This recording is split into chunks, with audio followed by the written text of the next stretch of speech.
On va essayer de partager, c'est vraiment l'objectif, de partager plusieurs angles un peu complémentaires, j'espère, autour de ces questions de biodiversité. Avant qu'on démarre, peut-être à chacun et à chacune d'entre vous, un mot sur la raison qui vous a convaincu de venir ici aujourd'hui.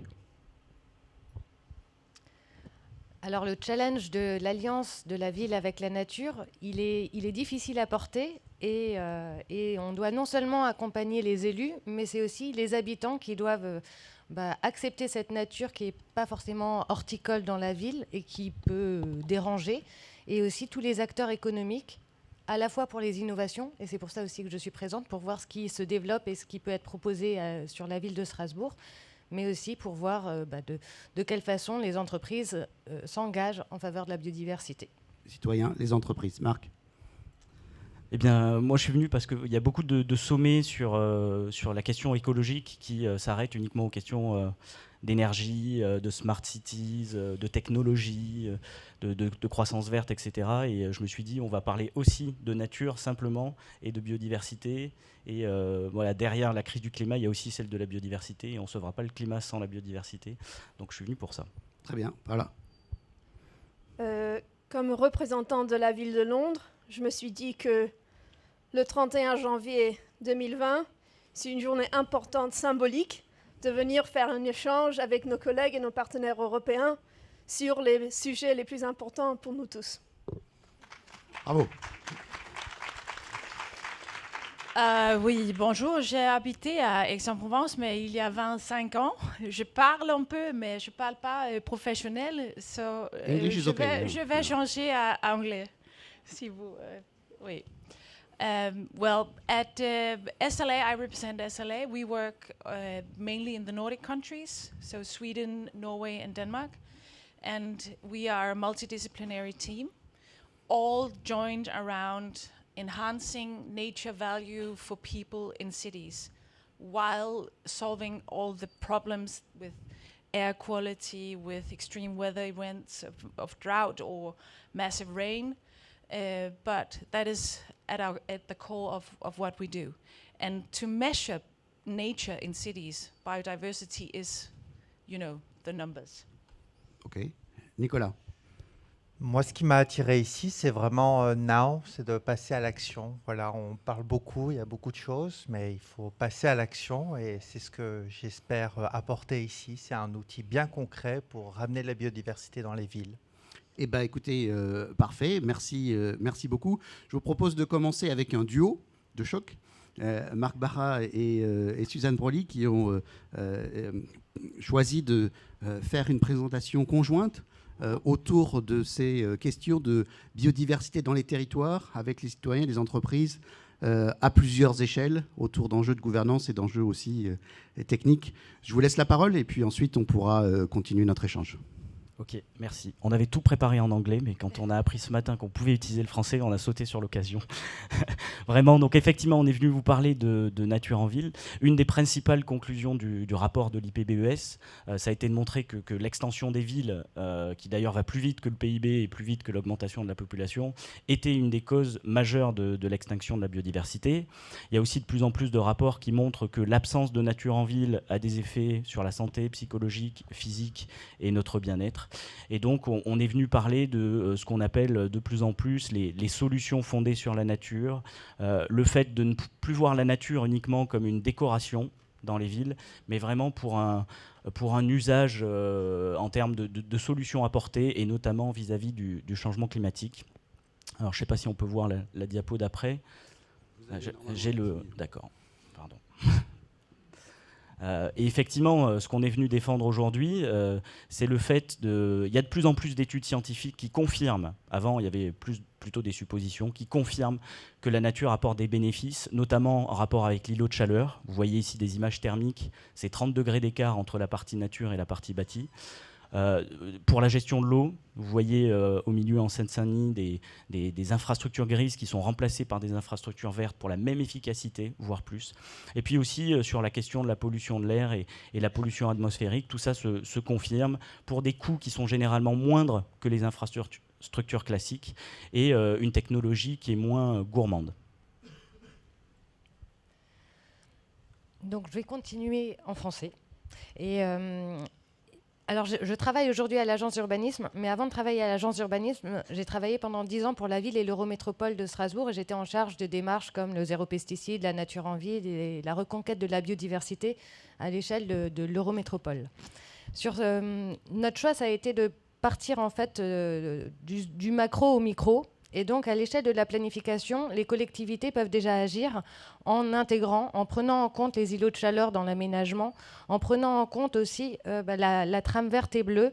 Et cela nécessite en amont d'identifier, donc avec des outils de cartographie principalement et de reconnaissance satellite ou par photo, d'identifier où est cette trame verte et bleue pour ensuite l'intégrer et la prendre en compte dans les documents d'urbanisme. Et après, dans les documents d'urbanisme, vous avez la carte où vous retrouverez cette trame verte et bleue, mais vous avez aussi la possibilité de travailler sur le règlement et d'augmenter les coefficients pleine terre ou les coefficients de végétalisation pour augmenter cette nature, y compris dans la zone très urbanisée. Sur la photo grise, l'image grise, en fait, avant, quand on aménageait, on regardait les vides. Et puis on aménageait dans les vides. Ce qu'on appelait les vides, c'est la nature.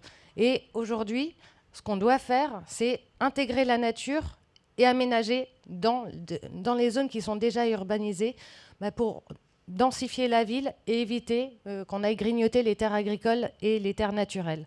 Ça, c'est le challenge qui s'impose aujourd'hui et qui est compliqué parce que quand on va avoir une ville plus dense, on va aussi avoir une ville où il y a moins de nature. Donc, comment on arrive à avoir une ville plus dense tout en ne sacrifiant pas la nature au profit du bâti? Et c'est là que ça devient un petit peu plus complexe et que ça nécessite qu'on intègre la nature à la fois sur le bâti et dans tous les interstices de la ville pour pouvoir garantir la résilience du territoire et le bien-être des citoyens.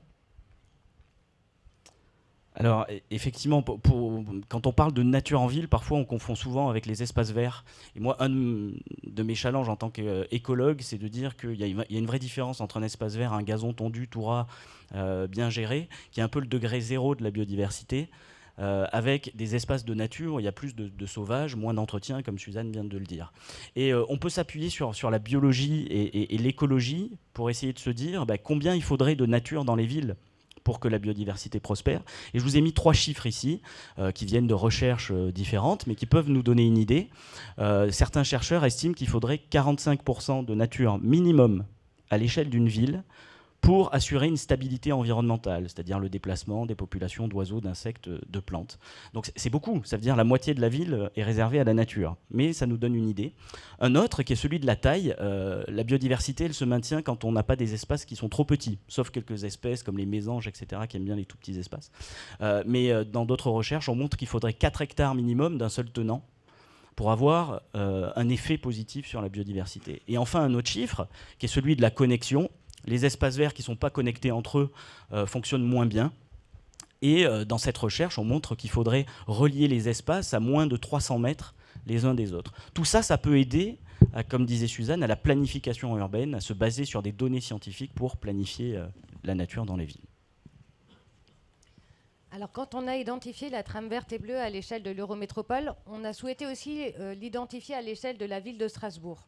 Et on a d'abord commencé par modéliser le déplacement d'un écureuil pour voir comment il allait relier les espaces forestiers entre eux, et en se disant que c'était peut-être là qu'il fallait qu'on augmente la part de nature pour relier les parcs et les squares.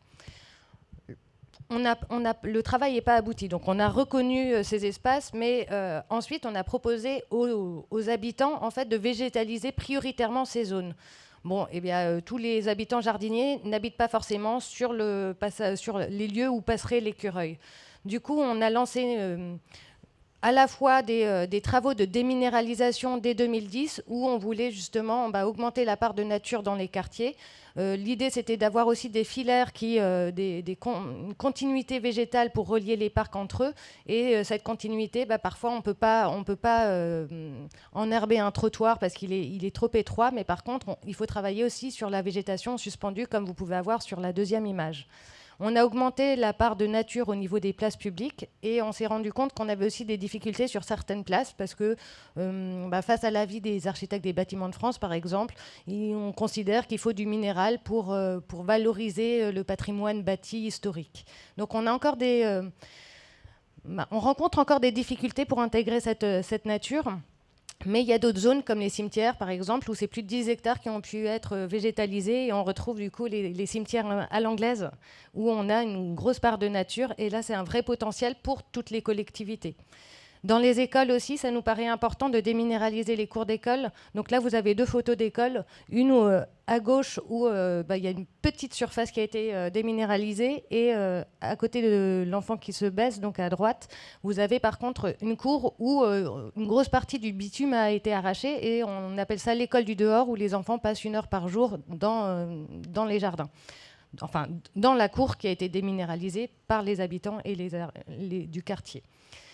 Par contre, ça, on rencontre aussi des difficultés parce que les parents ne veulent pas que les enfants se salissent. Les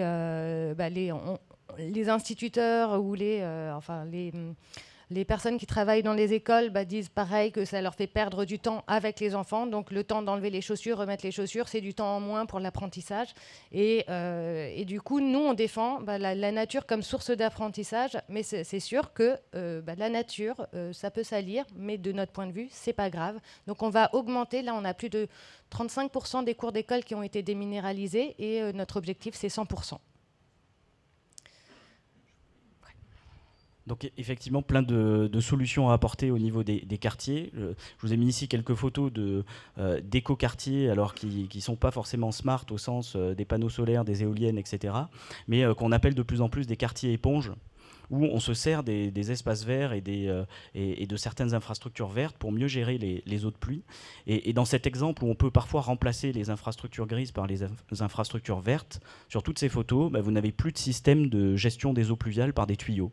Tout s'infiltre directement dans les sols ou est capté par des mares, par ce qu'on appelle des noues végétalisées, qui sont non seulement des habitats pour la biodiversité, mais en plus des écosystèmes qui vont réguler le changement climatique. À droite, c'est à Lille, au bord de la Deule, un cours d'eau qui est inondable. En période d'inondation, les surplus d'eau sont absorbés par ces infrastructures-là.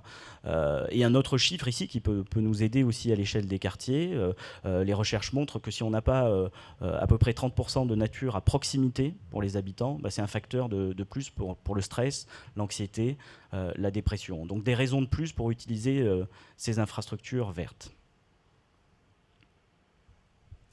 Donc, ces solutions fondées sur la nature, on peut les utiliser à toutes les échelles et elles peuvent être planifiées dans les documents d'urbanisme, notamment pour l'infiltration des eaux à la parcelle, mais on peut aussi travailler sur la végétalisation du bâti, la végétalisation des toitures, qui ne s'oppose pas forcément à la mise en place de panneaux solaires, et ça c'est un credo qui est difficile à désancrer parce que la plupart des personnes imaginent que c'est soit panneaux solaires, soit toiture végétalisée, alors que les deux combinés, c'est encore plus efficace en termes de production d'énergie. Donc, développer aussi les matériaux biosourcés. Donc, nous, à Strasbourg, on travaille beaucoup sur le bois.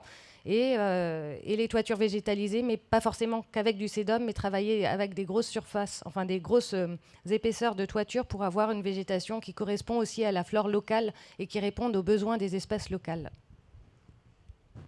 Alors ici, deux exemples de bâtiments qui prennent en compte la biodiversité. Effectivement, comme disait Suzanne, il y a beaucoup de solutions qui se sont développées, qui sont des solutions un peu industrialisées, où on va produire les toitures végétalisées en usine, en plaquettes de sédum tout près. Et puis cette nature, elle va se ressembler qu'on soit à Lille ou qu'on soit à Marseille. Et ça n'a pas de sens d'un point de vue de la biodiversité. Chaque opération, c'est du cas par cas en fonction des connaissances locales. Autre chose, c'est qu'aujourd'hui, il y a de plus en plus de régulation thermique des bâtiments. Alors, on parle de bâtiments à énergie positive, BBC, basse consommation, etc. Il faut savoir que si ça fait un peu avancer la question du changement climatique, ça ne répond pas du tout aux enjeux de biodiversité, y compris au niveau des matériaux et de la végétalisation. Donc, il faut aller plus loin dans ces normes-là.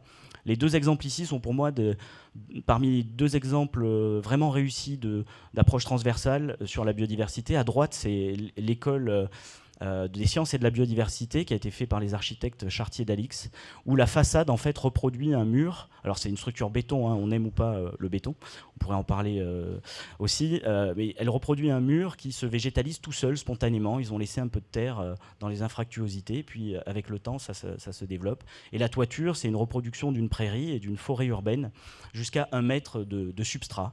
1 mètre de profondeur. Donc on ne peut pas faire ça partout, mais ici, il y a cette idée de laisser la nature venir. Nous, on a fait des inventaires sur la toiture. Ils avaient planté 40 espèces au départ, et au bout de 2 ans, il y en avait 114. C'est ça aussi la biodiversité, c'est la laisser revenir toute seule. Et à gauche, c'est l'école des Boutours, encore une école à Rosny-sous-Bois dans le 93. Et là, on est sur un bâtiment qui est quasi à 100% en matériaux biosourcés. Paille, lin, chanvre, y compris les peintures qui sont à base de liants végétaux.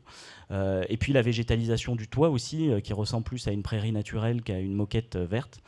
Et ensuite aussi le système, on ne le voit pas avec la voirie, mais la cour d'école est complètement perméable, et y compris comestible aussi pour les enfants.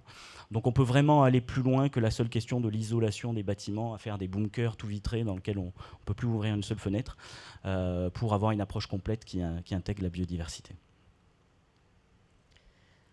Pour augmenter cette part de nature et de biodiversité dans la ville, on ne peut pas uniquement travailler sur l'espace public ou dans les règles d'urbanisme. On a besoin du soutien des habitants, des entreprises, des bailleurs sociaux et de tous les gestionnaires d'espaces verts sur le territoire.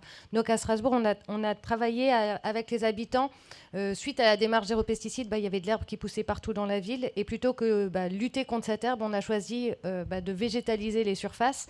Et pour augmenter aussi l'acceptation par les citoyens, on les a encouragés à jardiner, et sous différentes formes, au niveau des pieds d'arbres, au niveau des trottoirs, au niveau de jardins partagés, de potagers urbains collectifs. Et alors, il y en avait qui souhaitaient aussi mettre des plantes... Donc de la nourriture à partager. Là, par contre, on était plus réticents puisqu'on ne voulait pas que ça soit directement à proximité de pots d'échappement. Donc du coup, c'est possible, mais que dans des parcs avec au moins des barrières végétales autour. Et il y a eu d'autres initiatives qui ont été développées pour accompagner les professionnels. Donc c'est la charte Tous Unis pour plus de biodiversité, où on a une centaine de signataires qui se sont engagés à ne plus utiliser de produits phytosanitaires, planter des espèces locales, aménager des mares. Donc là, c'est Puma qui avait aménagé une mare à Strasbourg. Mettre des jardins partagés pour leurs employés. L'usine Suchard, pareil, a participé et avait des prairies. Du coup, c'était plus de la pelouse stérile, et les gens qui passaient à proximité du bâtiment pensaient que l'entreprise allait mal. Donc c'est important aussi de communiquer, parce que du coup, cette nature spontanée, elle interpelle et elle n'est pas toujours comprise. Donc c'est essentiel de communiquer à toutes les étapes en fait du process, de façon à la fois expliquer pourquoi on le fait, pour protéger la nappe phréatique, pour protéger l'air, pour protéger la biodiversité, mais aussi pour encourager les autres à suivre le mouvement. Et c'est comme ça qu'en fait, on augmente les mètres carrés qui seront favorables à cette biodiversité. Et c'est comme ça qu'on arrivera à reconnecter les espaces de nature, parce que c'est autant de pas japonais qui vont permettre aux espèces à la fois de trouver gîte et couvert. Alors, il y a un frein. Souvent, les entreprises, elles se disent on va mettre des ruchers. Comme ça, on aura fait une bonne action pour la biodiversité. Voilà. Sauf que nous, on n'encourage pas forcément les ruchers. Avoir trop d'abeilles domestiques, ça nuit aux abeilles sauvages. Et ce qu'on explique aussi, c'est si vous effectivement vous souhaitez des abeilles, mais il faut aussi prévoir de quoi les nourrir. Et souvent, on retrouve des ruchers dans des zones très minérales. Et après, il ne faut pas s'étonner que les abeilles aillent dans les boulangeries chercher un peu de sucre. Donc voilà, la biodiversité, c'est du vivant, ça pique, ça gratte, ça a besoin d'être nourri, ça a besoin de se déplacer, il y a besoin de brassage génétique, et tout ça, il faut l'expliquer pour qu'ensuite on puisse bénéficier des services rendus par cette nature. Écoutez, je pense que ça pique, ça gratte, c'est un point à garder aussi, et bien garder à l'esprit, effectivement, toute la complexité de l'intégration de ces systèmes du vivant dans les systèmes urbains. Et je garde également ce que vous avez indiqué, ce que tu as indiqué, Marc, sur la question des bâtiments, le fait que quand on avait des bâtiments à énergie positive ou avec des normes, ça ne voulait pas forcément dire qu'automatiquement ils allaient être contributeurs nets en matière de biodiversité urbaine. Donc, vous nous avez montré beaucoup non seulement de solutions, mais aussi d'aménagements et d'opérations concrètes, tout en soulignant la complexité, la conversion à la ville verte, à la ville de la biodiversité ne se fera pas en un jour, même si on est là pour accélérer ces transitions. Peut-être de la part de nos autres panélistes, une question ou une réaction avant d'aller plus loin, Laura, par rapport à ce qu'on vient d'entendre quand on vient de Londres, au vu de Copenhague, ou Nicolas, par rapport à vous, comment vous réagissez, qu'est-ce que vous retiendriez comme élément un peu saillant des présentations de Suzanne et de Marc. Laura ? Super intéressant. Pour moi, ce qui m'intéresse, c'est la réaction des grandes entreprises qui bâtissent the real estate industry et jusqu'à quel point il y a un bon partenariat avec eux. Ok, on va prendre ce point. Peut-être Mette, one comment? Yes, it's super nice to hear that you are actually working with that. And I visited Boulogne-Billancourt 2 years ago, and in Copenhagen we have this neighborhood, and I also brought some slides. I don't know if it will be shown, but where we work with also a resilient neighborhood. But you were way ahead of us here in Paris. But I didn't know of all the species. And what's interesting is that when you create habitats or introduce 40 species, plant that, then nature is coming quite rapidly. And Boulogne-Billancourt, it's very close to the big forest. So it's kind of connecting the dots, just as it is with people and humans in cities. You need to connect it and make it like a system. Then it reacts and responds quite rapidly. And then all of a sudden there was 120 species or something like that. Yeah. So for me, it's about looking at our cities, and it's so nice to hear about how you work with that and make it into operation also as a city administration, because I think a lot of cities can really learn from that, and biodiversity or the values of nature sort of is something we as humans can respond and relate to. Whether the temperature is rising 1 or more or 0.5% more is something that we can't it's hard at least to transform that into a changed behavior. Whereas the understanding of nature and the value of nature is something that we can relate to. We can sense an area changing in climate. We can feel and listen to the sound of birds and winds in trees. That's something very banal and very basic, because it's living matter as we are living matter as well. Nicolas, peut-être un commentaire? Moi, je trouve ça formidable ce que vous faites, qu'il y a autant d'action, autant de volonté. Ça, c'est assez exceptionnel. Parfois, on est un peu frustré parce qu'on a l'impression que rien ne se passe. Et là, c'est très chouette. On voit l'ampleur des solutions aussi qui sont possibles. La très bonne nouvelle, c'est qu'en fait, quand on passe à l'action, qu'on fait des choses, la biodiversité revient finalement très rapidement. C'est ça qui est extraordinaire. Moi, je l'observe aussi dans les forêts. Parfois, en 10 ans, 20 ans, on obtient des résultats absolument phénoménaux. Ça, c'est très encourageant. C'est qu'il n'y a pas de désespoir. Si la volonté est là, on peut changer les choses très rapidement. Voilà, j'espère que ça va se développer encore plus. Moi, j'ai une toute petite question. L'école des sciences et de la biodiversité, c'est quoi?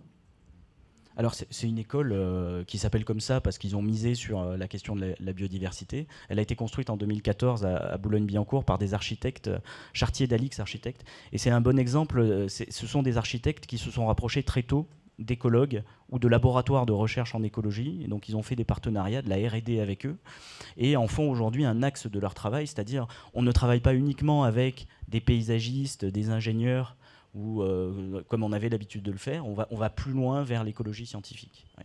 Et peut-être sur la question des que font les grands de l'immobilier aujourd'hui et les aménageurs ou les grandes entreprises de l'immobilier, ils sont comme tout le monde, ils sont sensibles à ces questions, mais c'est vrai que ça va pas vite. Et là, il y a le modèle économique qui est en jeu. Enfin, moi, je travaille avec tous les grands de l'immobilier. Ils ont toujours un projet un peu porte-étendard. Il y a des labels qui voient le jour. Moi, je suis animateur du comité scientifique du label Biodiversity, où on voit que ça a énormément progressé chez eux. Mais c'est vrai que c'est encore à la marge. Et pour passer un cap, il me semble que là, c'est un changement dans les politiques publiques. Les politiques publiques aujourd'hui en France encouragent à artificialiser. Elles permettent, dans des PLU, que des secteurs soient ouverts à l'artificialisation. La commande publique n'est pas assez exigeante sur la biodiversité. Donc je pense que pour faire bouger les privés, il faut aussi que la commande publique précise et soit exigeante. Voilà, tout un modèle à changer. Bien, alors on va continuer justement cette fois-ci dans un environnement peut-être plus économique avec vous, Laura, directrice générale de London & Partners.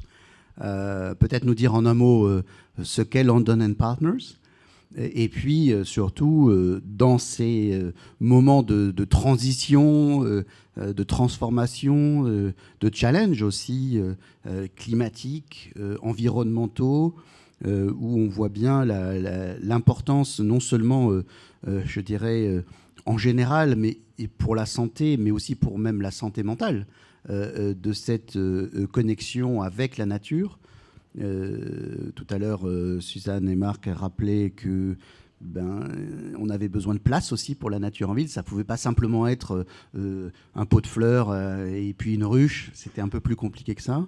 De nous dire, aujourd'hui, vu de Londres, comment est-ce que ces questions-là sont abordées dans les stratégies d'attractivité et de compétitivité. Et puis ensuite, avec vous, Mette, on aura un regard à la fois entrepreneurial et puis de conviction sur ces stratégies de transformation de la ville. Laura. Merci. I'll speak English. It'll be clearer. Thank you. You're welcome. London & Partners is the trade, investment and promotion agency for London. So our role is to support innovative scale-up and start-up companies to grow, and to grow in ways that are beneficial for the city and for Londoners. So every year we support about 1,000 start-up and scale-up companies, either international companies expanding into London or London-based companies expanding to the rest of the world. And we have a strong focus in all the companies that we support on impact. And we particularly support companies that are working on a positive mission to have an impact on key social or environmental issues for the city. I thought I would just broadly share very briefly the overall environment strategy for London, because what we do sits within that context. And then a little bit about how we see startups and scale-ups making a contribution in London, and what we think the barriers are and the opportunities to that having a real impact at scale. So broadly, the environmental strategy for London was set by the Mayor in May 2018, and it has 4 goals. Net zero by 2050, an increase in the tree canopy of 10% by 2050, so an extra 10% of tree coverage. By 2030, 65% of all waste to be recycled. By 2025, to meet the legal limits for air pollution, which we don't meet at the moment. And by 2030, to meet the WHO recommended air pollution limits, which are more stringent. And it's clear that impact entrepreneurs have a really important role to play in helping the city to meet those targets. And this is a very vibrant area. In 2019, we saw a 45% increase in venture capital funding for green and clean tech businesses in London. And so there are a whole range of hundreds, if not thousands, of businesses, young, new businesses, addressing these issues. Just to name a few examples, there are a lot working on consumer-facing circular economy solutions of different kinds. So Stuffstra, GlobeChain, Everpress, Olio, all helping consumers to use less, to reuse, to recycle, or to share in different ways. Then we have a whole group of business looking much more at construction, property, real estate, and the physical environment. So PaveGen, that makes paving stones that generate energy. QualisFlow, that looks at environmental risks on building sites, and so on. We have a lot of businesses looking at advanced mobility and decarbonizing mobility. So we have, for example, a German company, Ubitricity, that is putting in a large network of low-cost electric vehicle charging points. And then there is a vibrant group of startup and scale-up companies looking at materials in different ways. Water bottles made from algae, vegan leathers, all that kind of space. So this is really exciting, and it's exciting to see the vibrancy and the diversity of the entrepreneurs who are trying to build businesses to tackle these issues. But it's clear that that will not achieve the environmental goals for London on its own. And that for those solutions that these entrepreneurs are developing to have real impact, they need to be able to scale, and to scale significantly and quickly. And to do that, they need the same kinds of things that any startup business needs to scale. They need risk finance, so growth funding. And there are a range of things that we're doing in London to support that, including a significant investment fund for circular economy businesses, but a lot of private sector venture capital funds now dedicated to green businesses. And they need large-scale markets. So that means public procurement access, it means proof of concept, it means access to the supply chains of large companies. And there is a lot that we can do to support there. To give one example, Transport for London, which is the transport operator for the city, is looking at how it can change its whole procurement system to be more open to startup companies. And they are starting with businesses that want to work on the roads, which is a very complex coordination, and having a specific road lab where companies can apply to put their solutions in across the London road network. So we are very excited about the possibilities that startups and scale-ups can have to solve some of these issues, but only with strong support. And it's also clear that that won't be enough, and that regulation and other policy levers are also really important. So, for example, the mayor has introduced an ultra-low emission zone, ULEZ, terrible acronym, so that if you have an older polluting vehicle, it now costs £24 per day to drive into central London.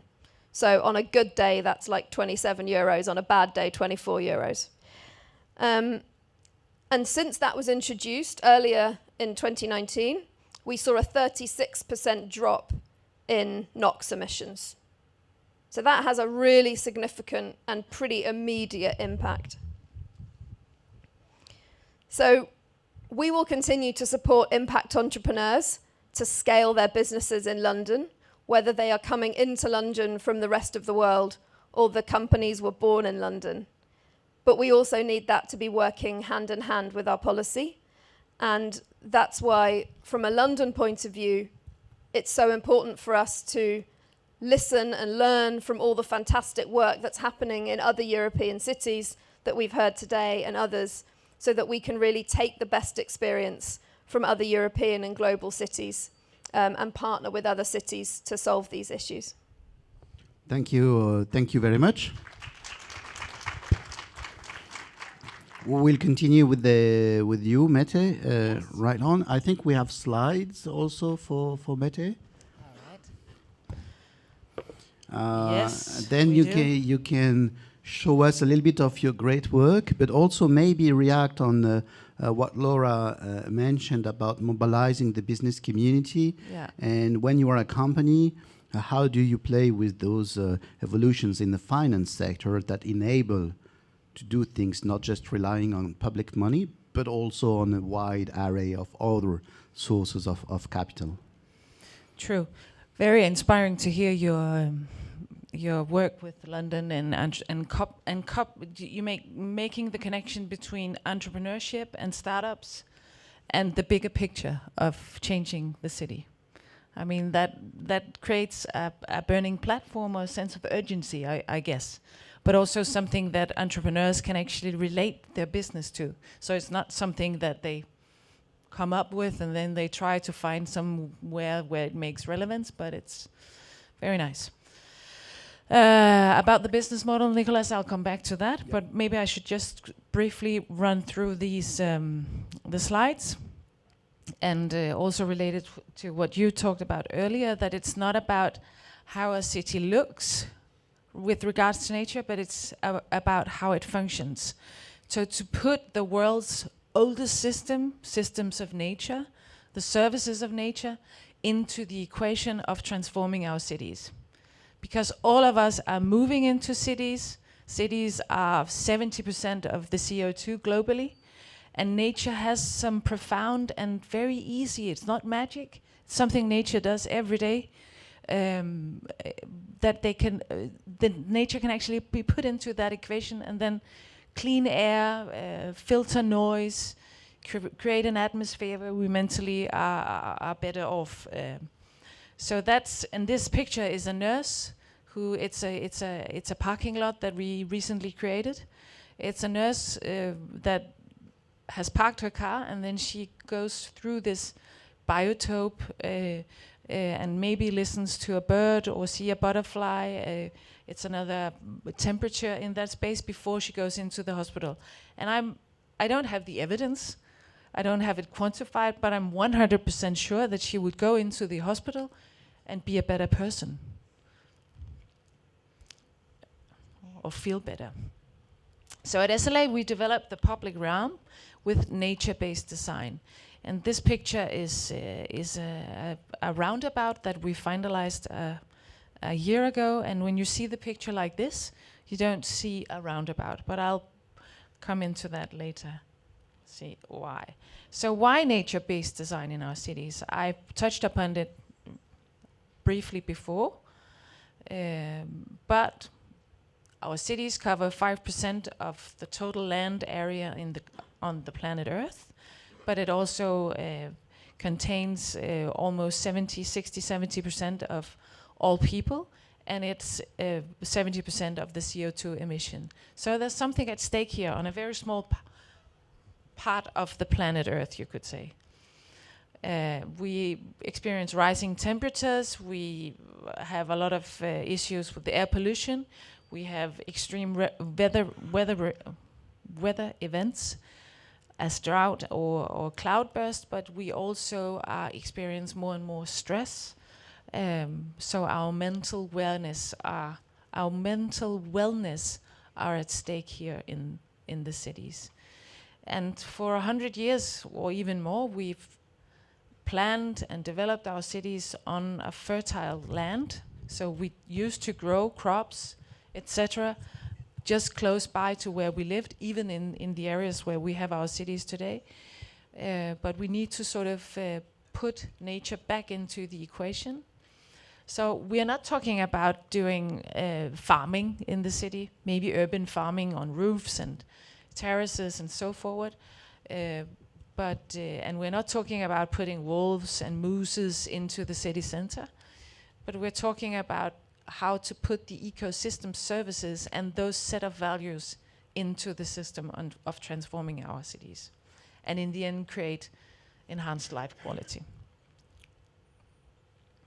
yeah. And these, we normally try to divide between what's the utility values of nature systems and ecosystem services, like CO2 reducing, cleaning air, maintaining the water, preventing urban heat island, and reducing noise. But it's also about how we relate to people, so more amenity values, about being a person, a family, a neighborhood in the cities. And this, I keep going back to that, and that's also what you touched upon, that for it's in 2019, there was a Danish university called Aarhus University, Bioscience. It was approved by WHO, but they conducted a study on 1 million children. And from they were born to they were 18, so formally grown-ups. And they concluded this. I guess you already read it. But and if you look at the socioeconomics of this, then it's a very, very cheap way of preventing it. So nature is definitely a lot cheaper. The grown environment in our city is a lot cheaper to choose that than to pave it and hardscape the city. And then another aspiration, I just recently followed the news about Sarajevo, where the air pollution is like 3 times higher than in Sydney after all the forest fires. So they literally can't go outside. And that's a true also relational, or at least it touches my heart that you have a family that actually lives in one room. It's not because they can't afford it, it's because it's dangerous to go outside because the air is so polluted. So loneliness in Copenhagen, 1/3 of all the houses is inhabited by one person, and that prognosis is really growing in the coming decade, at least as of what we know now. So loneliness is, if we stop talking, if we stop meeting like this, then we're really in trouble. We at SLA we do biodiversity and nature and new knowledge sharing, gaining new knowledge about how nature performs in cities is sort of the core of what we do. It's our passion. But we create projects in all different scales and all different, you could say, timing. So sometimes we go into designing the maintenance system in order to create another maintenance so you don't maintain it as you used to do. So changing the paradigms there. And other times we do big, large-scale planning, blue-green corridors. But it's all sort of linked together with the ambition of enhancing biodiversity. 3 minutes. All right. So briefly, a project we did in Copenhagen, in this area.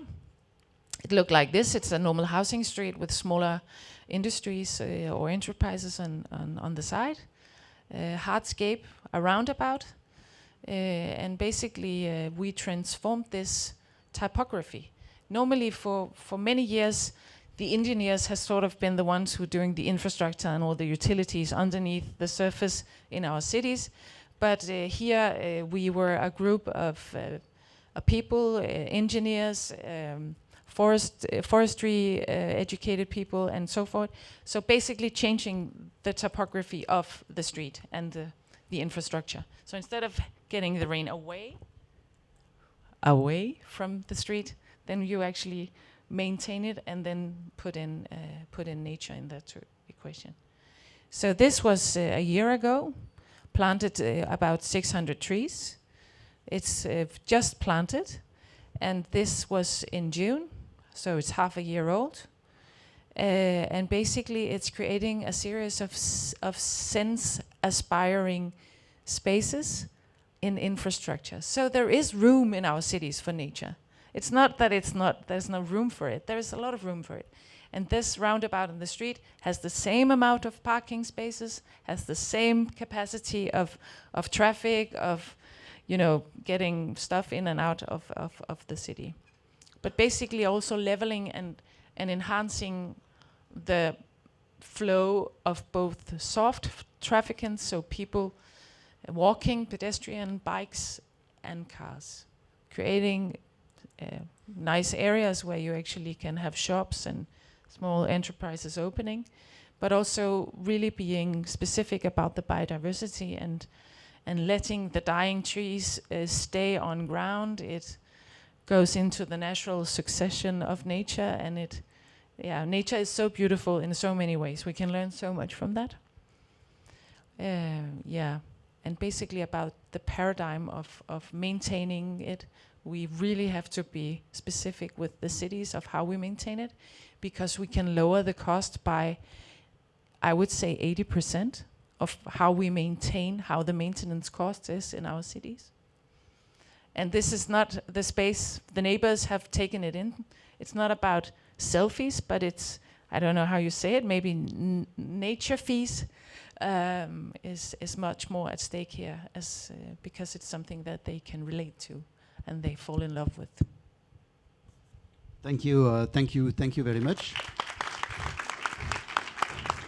I was looking at the audience, like really looking at your projects with interest, and I think this is also very important to see what it gives when things are being transformed, and this is very important. We continue with Nicholas and the urban forests, because I think we will then get even deeper into these possibilities of transformations. Nicolas. Well, no, I don't go deeper than that. This is truly amazing. I'm very impressed. Give me goosebumps, actually. It shows that it's... I like the way you talk with your heart. You know, it's really interesting to go from the head, you know, to the heart, and that's what you do. That's what I get from you, and I love that. And I think that's why you get such good results. I'm very impressed. I'm used to hear, like, anyway. Je vais parler en français maintenant. Donc, moi, je suis biologiste de formation. J'ai beaucoup voyagé. J'ai grandi en Afrique, dans plusieurs pays. Puis j'ai habité en Australie aussi pendant 4 ans.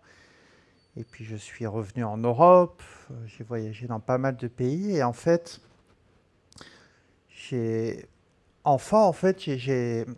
on quittait la ville tous les week-ends pour aller sur une plage. On sortait de la ville, on traversait la campagne, on s'arrêtait devant une rivière, on traversait la rivière en pirogue, on traversait un petit bout de forêt, on arrivait sur la plage dans une cabane en bois. Et c'était vraiment des souvenirs merveilleux que je garde. Et puis maintenant, c'est devenu tout construit en béton, avec des clôtures, de l'électricité. J'ai des souvenirs de voir la Voie lactée, que je ne vois plus maintenant à cause de l'électricité. Et ça m'a beaucoup affecté. Et aussi en voyageant, je me suis rendu compte de l'ampleur, en fait, des destructions. Et qu'il faut vraiment réussir à... Je veux aussi rappeler des choses, que ça fait... On estime à 3 milliards 800 millions d'années le début de la vie sur la Terre. Et c'est quand même... Il faut s'en rappeler de ça, que c'est quand même l'essentiel des choses. C'est cette vie, cette diversité, cette complexité, l'évolution... et on est déconnecté de ça. Et le minéral vraiment nous rend fous, hein. On nous rend un peu violents, nous rend stressés, nous déconnecte. On passe notre temps à courir, à faire des choses sérieuses qui, à mon avis, ne le sont pas. Par contre, s'occuper, comme je vois ici, ça, je trouve ça très sérieux et très intéressant. Urban Forest, qu'est-ce que c'est ? C'est une passion pour la forêt, la dynamique de la forêt, et en fait de me rendre compte à quelle vitesse finalement, si on passe à l'action, si on fait quelque chose, les résultats qu'on obtient sont très rapides, comme on l'a vu à Strasbourg, comme on le voit ailleurs. Et ça, c'est très encourageant. C'est qu'une fois que la volonté est là, on peut changer les choses très très vite. La méthode Miyawaki que j'utilise pour créer des forêts urbaines vient du Japon, et en fait ça consiste à observer la nature et à mimiquer ce qu'on voit dans la nature, d'accélérer le processus. Parce que pour qu'on arrive d'une zone enherbée à une forêt mature, il faudrait 200 ans plus ou moins. le monde moderne ne le permettra plus, ça. Et cette méthode Miyawaki, ce japonais qui a mis ça en place, il permet d'accélérer la couverture forestière pour qu'on aille 10 fois plus vite. Donc on arrive en 10 ans à créer l'équivalent d'un écosystème centenaire, c'est-à-dire toutes les interactions, toute la biodiversité entre le sol, les plantes, les animaux qui gravitent autour. Et donc en plantant 15 à 30 espèces différentes, au bout d'1 an, 2 ans, comme vous le parlez pour Strasbourg, on peut arriver à 100, 150, 200 espèces. Et ça, c'est très sympa. Voilà un peu les résultats qu'on peut obtenir en un peu plus d'1 an, entre juin 2018 et août 2019. C'est spectaculaire. Je dis parfois, des gens qui ne le croient pas, ils ont l'impression que c'est dans les tropiques ou... Ah, là je la vois pourtant. Est-ce qu'on peut mettre les slides en visuel? Merci. Voilà. Donc vous voyez les résultats voilà, en à peine 1 an. C'est vraiment spectaculaire. On a fait ça dans une école. Les enfants adorent, leurs parents aussi, les professeurs, tout le monde aime ça. Et ça, c'est quelque chose aussi que j'ai remarqué. J'ai encore jamais rencontré personne qui n'aimait pas ça ou qui ne voulait pas ça. Et pourtant, c'est tellement difficile d'aller vers ça. C'est incroyable, c'est bizarre. On aspire à ça et on n'y arrive pas. Ça, c'est un autre exemple. En 3 ans, vous voyez un petit peu la transformation. Parfois, les gens ont l'impression qu'un arbre, ils ne veulent pas planter un arbre, ils ont l'impression qu'ils ne verront jamais le bout, ou alors ils veulent planter un arbre qui est très haut déjà, qui vont acheter une fortune dans une pépinière. Alors que là, vous voyez des résultats vraiment incroyables. Ça va plus vite que de mettre un arbre de 3 mètres de haut dès le départ. Voilà, c'est pas très cher, c'est pas si cher que ça en fait. Je me suis aussi rendu compte que c'est pas l'argent le problème, parce que parfois j'ai des montages où on apporte les financements et malgré ça, les gens ne veulent toujours pas aller vers ça. Donc c'est vraiment un blocage, on a un blocage interne et je reviens à ça, c'est essayer un peu de descendre de la tête vers le cœur et des choses qui sont vraiment essentielles et sérieuses parce qu'on en a besoin. Alors Urban Forest, qu'est-ce qu'on fait? Donc on crée ces forêts de façon participative, la plantation est participative, on analyse le sol, on retrouve en fait la communauté d'espèces qui correspond le mieux à ce qu'était la forêt il y a bien longtemps à cet endroit-là. Et ensemble, ces espèces fonctionnent de façon incroyable, on voit les résultats. Et le service qu'on offre, c'est vraiment très transversal. On stocke du CO2, on rend les gens plus heureux, on crée un émerveillement urbain, on apporte de la biodiversité, on protège les sols. Il y a énormément de choses. Voilà. Quoi vous dire de plus? Je pense que vous avez saisi un petit peu... Voilà. Mais je pense que vous avez ajouté quelque chose d'important, et je pense qu'on a cheminé peut-être dans le bon sens ce matin, c'est cet esprit de conviction aussi. Ces transformations, ce n'est pas simplement une addition de bonnes politiques ou de bons projets. Exactement. Ou de bonnes orientations. Il y a vraiment cette conviction, et cette conviction à porter, je pense que vous l'avez portée parfaitement ce matin, et à partager, et à faire partager. Il nous reste très exactement 1 minute 57 secondes.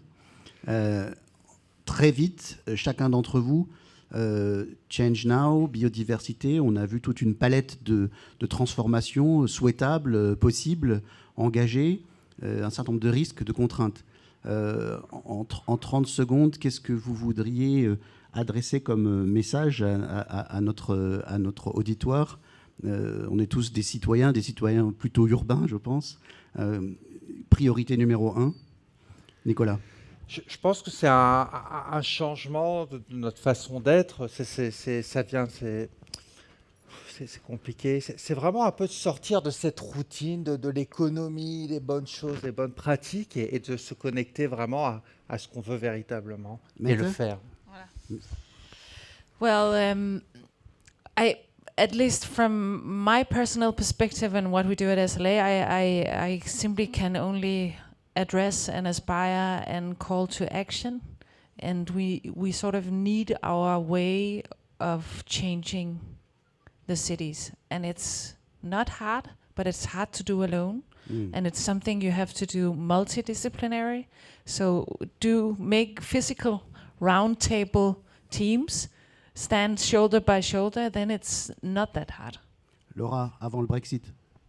Yeah, well, I leave very inspired by all the examples that we've seen today, and what I take away is this focus on doing it at scale so that it has real impact, and that needs systemic change. Marc?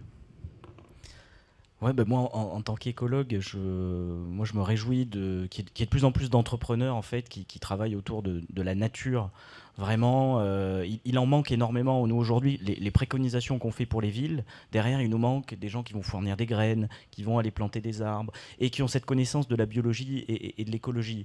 Et il y a un changement par rapport à ça. J'ai croisé beaucoup d'entrepreneurs qui sortaient d'écoles de commerce et voulaient se mettre à faire de la biodiversité et s'intéresser après à la biologie. Et maintenant, de plus en plus, qui s'intéressent avant à la biologie et l'écologie pour développer leur métier. Donc ça devient beaucoup plus sérieux. Voilà. Et effectivement, je pense qu'on devrait passer plus de temps à reconquérir la nature plutôt qu'à développer toutes sortes de produits, même s'ils sont bio-inspirés, etc., pour revenir à l'essentiel. Et enfin, Suzanne, en 5 secondes. En 5 secondes, cette question d'acculturation est essentielle, des différentes échelles, et on peut tous en fait aller gratter la terre, aller planter, et il n'y aura jamais suffisamment de jardiniers à la ville pour le faire. Donc plus on s'y mettra ensemble, les entreprises, les habitants, et plus on arrivera à avoir une ville verte. Voilà. Eh bien, écoutez, merci, c'est le mot de la fin de nos échanges. Merci à vous toutes et à vous tous d'y avoir participé. Thank you so much. If you need to exchange further with the speakers, please do. Merci beaucoup et bonne journée de Change Now.